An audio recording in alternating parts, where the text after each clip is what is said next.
14 जून 1911। आज से करीब 114 साल पहले इटली के रोम शहर से ज़नेटी नाम की एक ट्रेन चलती है। एक नई नवेली ट्रेन जिसे पहली बार पटरियों पर लाया गया था। अब क्योंकि इस ट्रेन का यह पहला ट्रायल था तो इसे यादगार बनाने और अपनी ट्रेन का प्रचार करने के लिए कंपनी फ्री ट्रायल देती है और 100 ऐसे यात्रियों को चुनती है जिन्हें इस ट्रेन पर फ्री यात्रा करने का मौका दिया जाता है। फ्री खाने पीने से लेकर गंतव्य तक जाना और फिर यात्रियों को वापस भी लाना, सब कुछ इस ट्रेन में फ्री था। 100 यात्रियों और 6 मेंबर सहित कुल 106 लोगों वाली इस ट्रेन में एक इंजन और 3 डिब्बे लगे हुए थे। ये ट्रेन रोम से रवाना होती है और इस तरह एक यादगार यात्रा की शुरुआत हो जाती है। कुछ घंटों का समय बीता है और एक ठीक ठाक दूरी भी तय हो जाती है। ट्रेन के बाहर और भीतर सब कुछ बढ़िया चल रहा होता है क्योंकि एक तो पहली यात्रा और ऊपर से वो भी फ्री ट्रायल। ऐसे में ट्रेन में मौजूद सभी यात्री बेहद खुश होते हैं। वहीं ट्रेन का स्टाफ भी लोगों की भरपूर सेवा करता है। ज़नेटी नाम की ये ट्रेन अपने गंतव्य की ओर तेजी से आगे बढ़ती जाती है, जिसे जाते हुए कई लोगों ने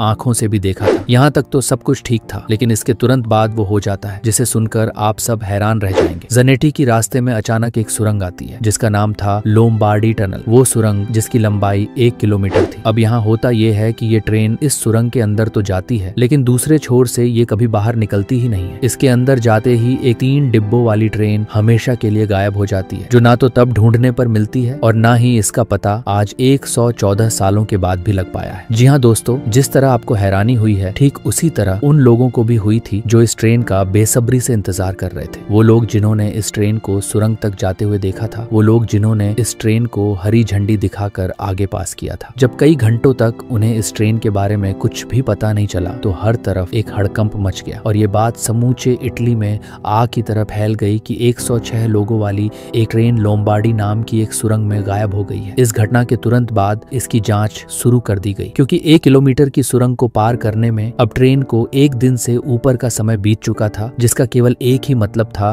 कि ज़नेटी किसी हादसे का शिकार हो चुकी है। और उसके साथ असल में क्या हुआ है ये जानना अब बेहद जरूरी था। सभी का शक रहस्यमयी सुरंग पर ही था, तो सुरंग के छप्पे छप्पे को छाना गया। लोगों को शक था कि कहीं सुरंग में कोई धैर्य खाई या खुफिया रास्ता तो नहीं है जहाँ ट्रेन रास्ता भटक कर चली गई हो और दुर्घटना ग्रस्त हो गई हो। लेकिन आपको जानकर आश्चर्य ये होगा कि ना तो उस सुरंग में ऐसा कोई खुफिया रास्ता मिलता है और ना ही ट्रेन का कुछ पता चलता है। धीरे धीरे समय यूं ही निकलता जाता है और जब जांच का कोई नतीजा नहीं निकलता और ट्रेन का कोई भी सुराग नहीं मिलता तो ये बात मीडिया में पहुंच जाती है, जिसमें इटली की अच्छी खासी बदनामी होती है क्योंकि उसके 106 नागरिक रहस्यमयी रूप से गायब हो गए थे, जिनका पता लगाने में इटली अब तक नाकाम था। हालांकि मीडिया की इस बदनामी ने इटली को एक उम्मीद की किरण तब दी जब मैक्सिको के रहने वाले 2 व्यक्ति अचानक से सामने आते हैं और ये दावा करते हैं कि वो लोग इस यात्रा का हिस्सा थे, लेकिन टनल से पहले ही वो लोग ट्रेन से कूद गए थे। वजह थी ये घना और काला सफेद धुआं और अजीब सी कुछ आवाजें जो ट्रेन के टनल में जाने से ठीक पहले उन्हें दिखाई और सुनाई दी। तो ऐसे में वो दोनों घबरा गए, जिसके कारण उन दोनों ने चलती हुई ट्रेन से छलांग लगा दी और किस्मत से वो दोनों बच भी गई क्योंकि धुएं के चलते ड्राइवर ने ट्रेन की स्पीड को कम कर दिया था। हालांकि वो लोग कूदने में तो कामयाब जरूर हुए थे, लेकिन इसके चलते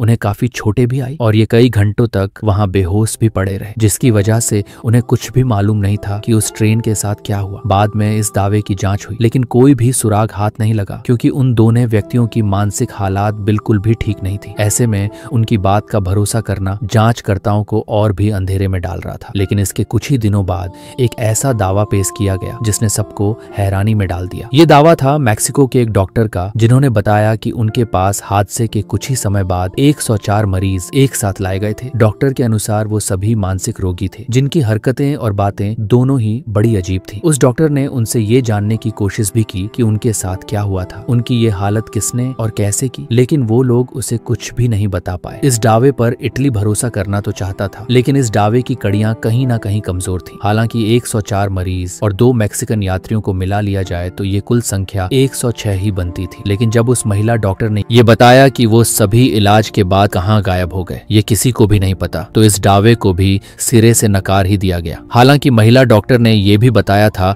कि वो सभी एक ही जैसी भाषा का प्रयोग कर रहे थे, जो इस ओर इशारा कर रहा था कि वो सभी इटली के ही थे। लेकिन ये दावा भी काफी नहीं था कि इस बात पर यकीन किया जाए कि वो सभी ज़नेटी के ही यात्री थे, क्योंकि इस दावे की सबसे कमजोर कड़ी यही थी कि 104 मरीज एक साथ मिलते हैं और फिर गायब भी एक साथ ही हो जाती है। समय के साथ लोग इस हादसे को भूलने लगे, जिसके चलते जांचकर्ताओं ने भी सबूतों के अभाव में जांच को कहीं न कहीं रोक दिया था और तब से लेकर मगर आज तक ये ट्रेन हादसा एक रहस्य बनकर ही रह गया। लेकिन यहाँ जांच भले ही रोक दी गई थी, लेकिन समय समय पर इसके बारे में दांव का सिलसिला कभी नहीं रुका। ऐसा ही एक सबसे बड़ा दावा तब किया गया जब ये पता चला कि इस ट्रेन को हूबहू अलग अलग समय पर अलग अलग जगहों पर देखा गया है। कभी ये ट्रेन रोमानिया में देखी गई तो कभी रसिया में, इससे जर्मनी, मैक्सिको और यहाँ तक कि भारत में देखे जाने का दावा भी किया गया है। और ये भी बताया गया है कि इन सभी जगहों पर जैनेटी का वही मॉडल और हूबहू 3 डब्बों वाली वही ट्रेन देखी गई है जो लोम्बर्डी में गायब हुई थी। ऐसे ही एक आपत्ति है यूक्रेन की जावालिची स्टेशन की, जहाँ पर जेंट्री जैसी एक 3 डिब्बों वाली ट्रेन पहुंचती है। रात का समय था और स्टेशन भी बेहद छोटा था, जहाँ केवल उस समय एक ही व्यक्ति मौजूद था और वो था स्टेशन का मास्टर, जिसके द्वारा बताया गया कि उन्होंने उस ट्रेन को अपनी आंखों से देखा है, जो बिना पटरी और बिना किसी टाइम टेबल के स्टेशन पर आती है और फिर स्टेशन को पार भी कर जाती है। पहले तो उन्हें लगा कि उन्हें कोई धोखा हुआ है, लेकिन जब वो गौर से देखते हैं तो वो सचमुच की एक ट्रेन ही थी जो हूबहू जैनेटी जैसे ही दिखती थी। लेकिन फिर बाद में ये ट्रेन आगे बढ़ते बढ़ते पहाड़ों में कहीं खो जाती है। ये देख स्टेशन मास्टर बेहद घबरा सा जाता है और इसकी जानकारी स्थानीय अधिकारियों को देता है। लेकिन जब इसकी जांच होती है तो पता ये चलता है कि वो जगह जो स्टेशन मास्टर ने बताई थी वहाँ एक इटालियन कब्रिस्तान था, जहाँ करीब 2000 से ज्यादा सैनिक दफन थे। हालांकि इस रहस्य के पीछे का रहस्य तो कभी नहीं खुल पाया, लेकिन इस व्यक्ति ने ट्रेन का जो हुलिया बताया उसने सबको हैरान जरूर कर दिया, क्योंकि उसने जो ट्रेन का हुलिया बताया था वो हूबहू जैनेटी से मिलता था, जिसके बारे में उस स्टेशन मास्टर ने कभी भी और कुछ भी नहीं सुना था। इसी तरह का एक दावा मैक्सिको से भी किया गया कि जब मैक्सिको में इस ट्रेन को देखा गया तब समय था साल 1840। मतलब जैनेटी ट्रेन के स्वरूप में आने से भी करीब 71 साल पहले ही ये ट्रेन मैक्सिको में देखी जा चुकी थी, जबकि इसका असल रूप 1911 में तैयार किया गया। ये बात इसलिए भी रहस्यमयी है क्योंकि 1845 के बाद इसे पहली बार 1911 में ही देखा गया था, जब ये सचमुच जैनेटी के रूप में आई और आते ही गायब भी हो गई, जिसका लिखित इतिहास आज भी इटली में दर्ज है। तो अब सवाल ये उठता है कि आखिर एक ट्रेन जो अलग अलग समय में अलग अलग जगह पर देखी तो गई, लेकिन सभी जगह से रहस्यमयी रूप से गायब भी हो गई। इसका रहस्य आखिर क्या है? इसकी ठोस जानकारी तो आज तक किसी के पास भी नहीं है। लेकिन कहा यह जाता है कि ये ट्रेन जैनेटी जब सुरंग में गई थी तो ये एक तरह की टाइम मशीन या टाइम लूप में चली गई थी और समय यात्रा पर निकल पड़ी। आसान भाषा में कहें तो साल 1911 से निकलकर ये ट्रेन किसी और समय जैसे साल 1845 या फिर किसी दूसरे समय काल में पहुंच जाती है। यही कारण है कि ये कभी रसिया में तो कभी रोमानिया में दिखाई देती है। हालांकि इस तथ्य पर इतनी आसानी से भरोसा तो नहीं होता, लेकिन जब इस रहस्यमयी ट्रेन को इस तरह से देखा जाता है कि ट्रेन का निर्माण 1911 में हुआ, इससे बनाने वाली कंपनी जैनेटी थी। इसकी पहली यात्रा और इसका टनल के भीतर जाना सब कुछ दस्तावेजों के तौर पर आज भी इटली में मौजूद है। और तो और इसका लोम्बार्डिया सुरंग के अंदर से लापता हो जाना, ये सभी बातें सच है। ऐसे में यही ख्याल आता है कि इस ट्रेन को या तो जमीन खा गई या फिर आसमान निगल गया। एक समूची ट्रेन जिसके सभी रिकॉर्ड आज भी मौजूद है, वो आखिर कभी मिली क्यों नहीं? और तो और अलग अलग समय में दुनिया के अनेक हिस्सों में इसके दिखाई देने के सबूत भी मौजूद है। तो कहीं ना कहीं ये रहस्य इस और इशारा तो जरूर करता है कि ये ट्रेन किसी टाइम लूप में फंस चुकी थी, जिसके चलते ये आज भी समय यात्रा पर निकली हुई है, जो कभी समय में पीछे चली जाती है तो कभी समय से आगे निकल जाती है। आपको क्या लगता है इस ट्रेन के साथ क्या हुआ होगा?